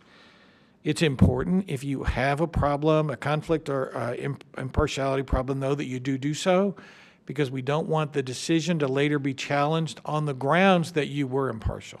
You could not be impartial. And that's exactly what happened. You'll see in the Burton-Madison County case, number 4 at the bottom there, several different people accused the president of the BZA as being friends with the landowners who would benefit from a particular variance. And the BZA chair actually said something funny. She said, actually, I'm friends with almost everybody involved in this case, good and bad, and I'm probably not friends with them anymore. And but is friendship enough? The court said, no, it's not a matter of friendship. Friendship doesn't disqualify you. If you're friends with someone, the question is, and I've had conversations with some of you before, yeah, you know them, you've been in their house, fine. Can you impartially hear the evidence? Sometimes people say, yes, I can. Sometimes people say, no, I can't. Okay, so friendship alone is not enough. Just knowing them, being in a civic club with them enough is not enough. It's a little more than that, the courts have said. Now, number 5, you might think about, how do people find out if I'm impartial? I love this part because there's a great case out of Colorado where someone questioned the impartialness of the chairman of the Board of County Commissioners because he voted no on a rezone that would allow a mega church to be constructed near Boulder. And I would love to have been in the room. I'm a county attorney, so I'd love to have been in the room with that county commissioner because I know what he would have said to me. He would have said, now, who in blue blazes thinks I'm impartial? I'm the fairest guy in the world. I don't understand. This just they're just making stuff up. And I would have said, no, actually, they've deposed 5 of your best friends you have coffee with every Thursday morning, and they all testified under oath that you said there's no way ever you were going to approve a mega church because you go to a small church and you were never going to do that, and that it didn't matter, and that they could count, they could count on you. Did you say something like that? Well, yeah, but I didn't think anybody'd find out. He was just telling everyone he couldn't be impartial. So remember that, the way that people, so when you have cases in front of you, don't talk about them with your friends. Don't talk about them with anyone. That's not what judges do. That's not what we should do. Anyway, if you go to page 13 then, again, just a reminder, quasi-judicial role of the BZA. So you can only consider what you hear in this room or what you have in your reports. You are not allowed to drive by and take a look at it and make decisions based upon something you saw standing out there at the site. The Plan Commission can do that. Jim and Josh are in the Plan Commission. You can do that in Plan Commission. That's BZA, you're confined to this room. You can only hear the evidence that's presented, just like judges. Neither judges nor juries, under most circumstances, are allowed to go out and visit the site. So you have that limitation. Should not communicate with the petitioner. Again, can Plan Commission members do that? Sure. It's a whole different thing, different hat. Religious uses. So you heard a little bit about, we talk about this every year. I talked about this case in Colorado, but there is what we lawyers call our LUPA, the Religious and Institutionalized Persons Act, and it says, for our purposes, that if a church comes in as a petitioner, that we have to treat it like it's a school or hospital. We can't, the fact that it's a religious institution pays no heed to us. It doesn't matter to us. It can't matter to us. And that's the federal law. So I would invite you to do that. How do BZAs and Plan Commissions get themselves in trouble?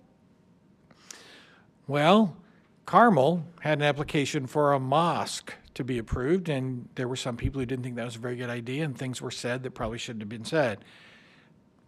We're going to strip that out, strip the religion out. We don't care. In the Colorado case, the case I told you about, the county commissioner seemed very concerned about whether they submerged people for baptism or only sprinkled. Again, why in the world would we ask that question? We're not going to ask those kinds of questions. We're not going to talk about their religion, anyone's religion. It's a building for us. We're going to treat it just like anything else. So please remember that. Access to Public Records Act, you should just know that if you email anyone about BZA business or you text them, you are creating a public record which is accessible by the public, so please don't do that. Please don't do that. The only exception to that would be an email to me. If it's asking for legal advice, then it's subject to confidentiality. But if you email each other, even emails with staff, those are not protected. So if you need to be careful of what you say, but email is easy and fast, but you are creating a public record. So be careful of that. Doesn't matter whether it's on the town's device or your personal device. The Access to Public Records Act doesn't care. If it's about BZA business, then it's open for the public. Open door law. I'll just touch on this. I've given you some material, but just remember, anytime that 3 of you are together and you are talking about BZA business, or if you're saying nothing but listening to someone else, you're having a meeting. So I'll watch this. Sometimes I might ask someone to go over there and not have 3 of you stand together and talk about something after a meeting. That's why I'm doing it, because we don't want to violate the open door law. But what is defined as a meeting is defined so broadly is that none of you have to speak. It could still be a meeting, and so that's why we do that. You might also see at the top of page 14 that you do have the right to have an executive session under certain circumstances. Generally, that would be the discussion of like code enforcement or litigation. If you do that, you have to give notice that you're going to do that, and then you can have a private meeting. In that private meeting, you can only discuss what you're allowed to discuss. And just in 2024, a plan commission got together to do what they were allowed to do, but they ended up talking about battery storage instead, and that was a violation of the open door law because they aren't allowed to do that. And you might ask, how would anyone know? Well, in that case, one of their own members reported to them to the Indiana Public Access Counselor, and I've seen that before. Yeah, it's puzzling, but somebody apparently wasn't happy with someone. Okay, if you look at page 14, I've given you some examples of cases that illustrate the types of cases I've already talked about. So I would ask that you look at these on your own and it just gives you a flavor for what the courts look at. One of the things you will hear, for example, we talk about undue hardship. What does that mean? It means you can't use the property. So if you look at number 3 there, the Utica Township Fire Department, this is a great illustration of undue hardship. In this case, the fire department bought a residential home and converted it to what they called a substation. So a place where there would be 1 truck and 4 firefighters who would live. It was cheaper than building a fire station. Well, the problem was fire stations weren't allowed in that district. And so the zoning department called them and said, look, you really can't do that. And they said, well, I guess we're going to need a variance of use, because if you don't let us do this, it's going to create an unnecessary hardship, because what are we going to do? And in that case, the BZA said, well, move out. It's still a house. And the Court of Appeals said, that's exactly right. There's no undue hardship. It's still a house. A family can move in there. They've got a really big garage now, but a family can move in there. And so that's a case right on undue hardship. Is there any other use? Yeah, there's another use. It can go back to being a house. That's what it was before. If you look at the next case, the EPMSS case, it was a case involving storage facilities. And you'll hear this argument too. People will come in and say, you shouldn't grant this variance or this special exception because we already have enough of that business in our town. And the Court of Appeals here made really clear, it's not our job to be the gatekeepers of competition and to make sure people make money. That is not our role at all. We are land use, and we are not dealing with the economics of the situation. It's not your job to make sure that existing businesses do make money and there are no newcomers. That's not our role, that gatekeeping role. I cannot tell you how many times I've heard people say that to BZAs over the years, that this would be a tragedy for you to allow one more pizza place in this town or car dealer in this town or whatever it is, but that's not our business. That's not our business. And number 5 at the bottom there, this was an important case, really more for staff, that said, if our ordinance says there are 13 things that must be submitted for an application, you have to make them do you have to make them do every one of those. This was part of the solar cases up in Madison County. But the problem is, or I'm sorry, in up north. But the problem, the court said, wasn't that Jonathan couldn't decide what to do with his own ordinance. The problem was remonstrators were entitled to that information. And in order to be fair to remonstrators, they get all the information. And so I like this decision, actually. It's sent shockwaves through the legal community. All the people who work in land use would have gotten this wrong, including me. But I like the court's rationale there. Best practices, these are my friendly and best attempts to give you good advice about how to get a good BZA member, and I'll let you look at those on your own. If you go to page 16, you'll see new cases. And I get excited about these. I'm that kind of guy. But we had a lot of cases this year, so I'm just going to touch on them quickly. The Hope for Hurting case was exactly a residential drug treatment facility. Anna and I have had one of these cases where they wanted to buy the most expensive house in a very nice subdivision and put 2 or 3 people who are in drug rehab into that house. As you might imagine, the neighbors thought this was the worst idea in the world. But the problem is there is this thing called the Fair Housing Act, which says that our housing laws cannot discriminate against people with disabilities, which immediately tells us we've got a bit of a problem on this issue, right? People who suffer from drug addiction are, by definition, people with disabilities. And so this, as you might imagine, is a very lucrative business. And people of all sorts of economic levels have drug addiction or alcohol addiction. Some people can and will pay for better surroundings. And what better than a nice house in residential Zionsville to just sit here and lay by the pool and do my counseling sessions, but I'm going to live here instead of somewhere else. This is happening all throughout the United States, and these cases are exploding. So in this case, they asked for a use variance. They were denied. Most of these cases, you'll see, they are denied. And they sued, and the Court of Appeals overturned the denial and said the only facts in front of the BZA was that everything was adequately provided for in terms of security, and that the neighbors' concerns about bringing criminals into our neighborhood, that there were no facts that would support that. I just call this case, which is out of Tipton County, this is the tip of the iceberg. And because of the Fair Housing Act, our courts are going to scrutinize what BZAs do with great effort.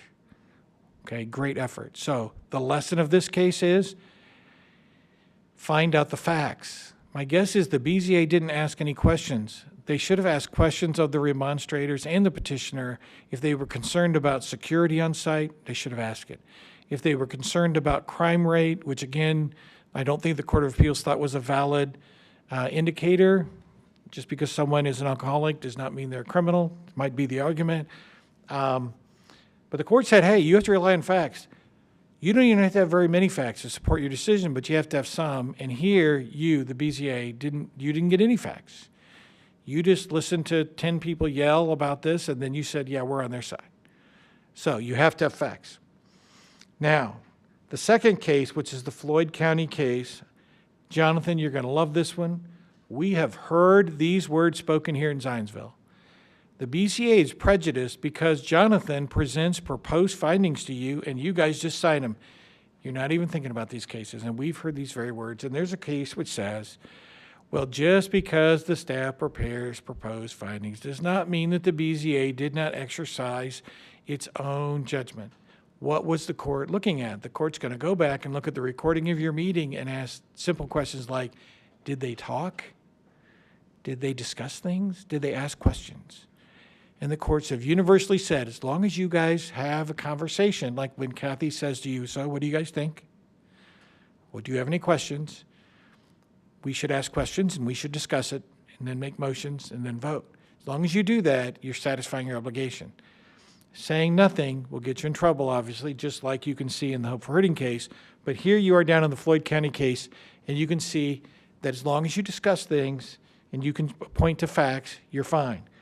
I was really happy about this case because I've had to email constituents, both here and elsewhere, many times that the BZA was independent and they weren't unfairly prejudiced by the submission of proposed findings of fact, and if they would exercise their own judgment. And this case says that.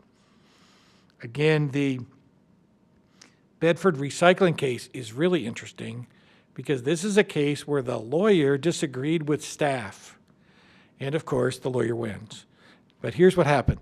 This guy came in, and this is Bedford.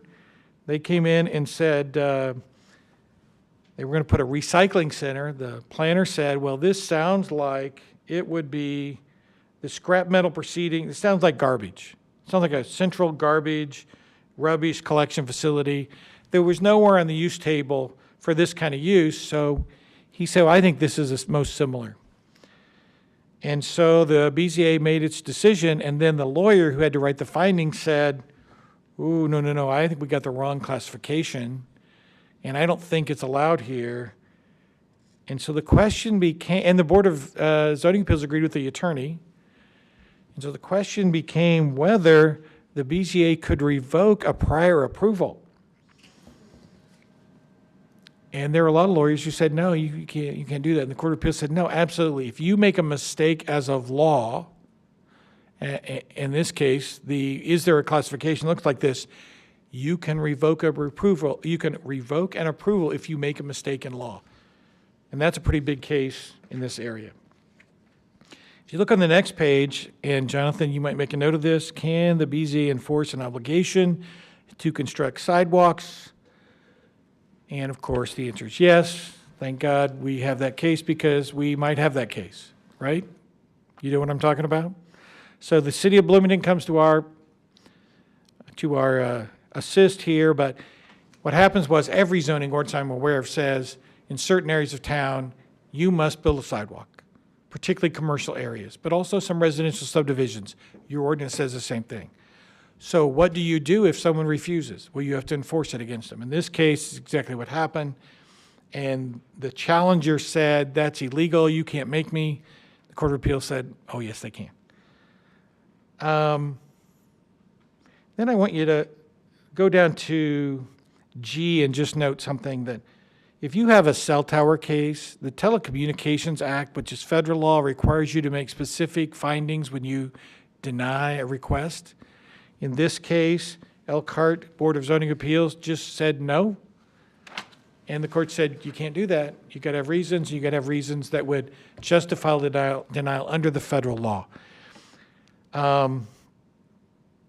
Then if you go down to I, which is Pinnacle Treatment Center, you'll note in this case, without saying much about it, I'll just tell you another case where the court, the BZA denied a variance for the operation of recovering substance abuse users in a residence district.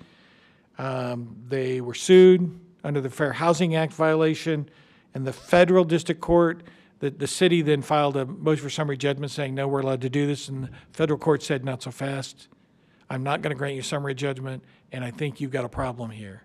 And this is like I said, this is coming. And then the last case I'm going to talk to you about is an Arlupa case. It's out of Wisconsin, but the law comes out of the Seventh Circuit, and that means it applies to us too, even though it's out of Wisconsin, and that was a parochial school made a request to have nighttime lighting so that it could have football games in the evening rather than on Saturday afternoons. And the city denied that general lighting request, And the school filed suit under our LUPA saying that they were being treated differently than the public school in Edgewood, because you allow the public school to have Friday night lights and you don't allow us to have Friday night lights. And the city said, well, look, it has nothing to do with the fact that you're a religious school. It just has to do with the fact that you're in an area where there are lots and lots and lots of houses around you. And we decided long ago we would not allow this. And we told you that. And we're worried about the impact of that. If you go to the high school, just like your high school, the football field is actually a long way away from people, right? And I've seen the photograph, in the case, there's a photograph of it, and the stands are right on the property line, and there are probably 200 houses in this L shape right around there. And so in this case, the Seventh Circuit, which is based out of Chicago, upheld this decision where they saying, look, this has nothing to do with your religion. This has to do with land use and impacts around the community. Oh, and by the way, and they said this, and I almost hate to say it because there's some of my friends from certain schools would disagree. The Seventh Circuit said that having a football team really has nothing to do with the exercise of religion.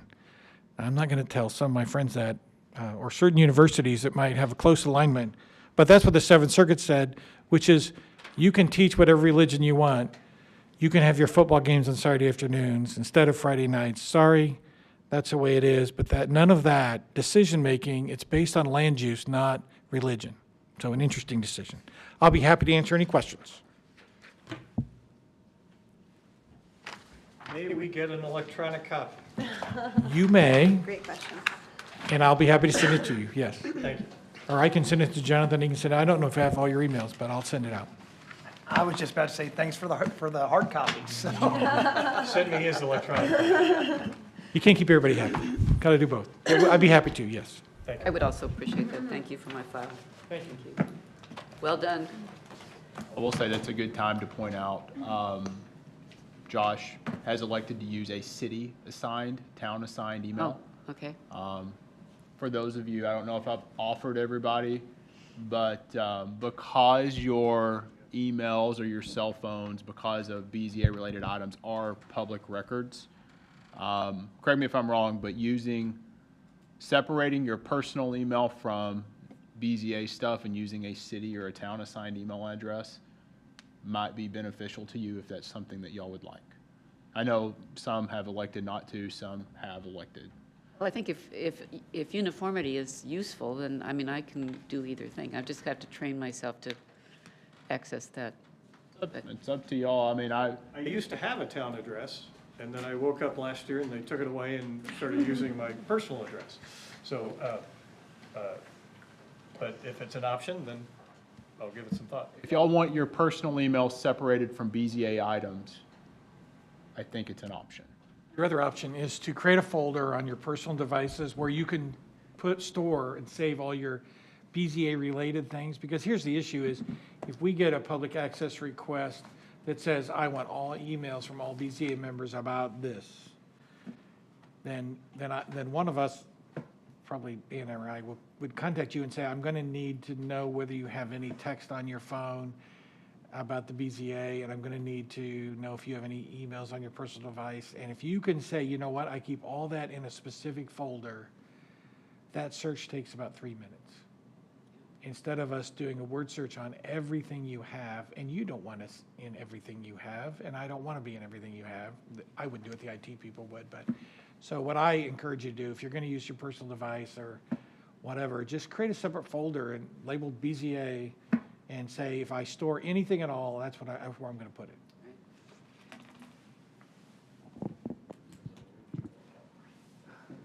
Yeah. Still got my good old AOL, it works just fine. So if there's nothing, Still on dial-up, Josh? nothing, I quit paying for it a few years ago. nothing further, anything further, then we will stand adjourned. I don't think I need a motion to adjourn. So adjourned, see you in March. Thank you. Thank you.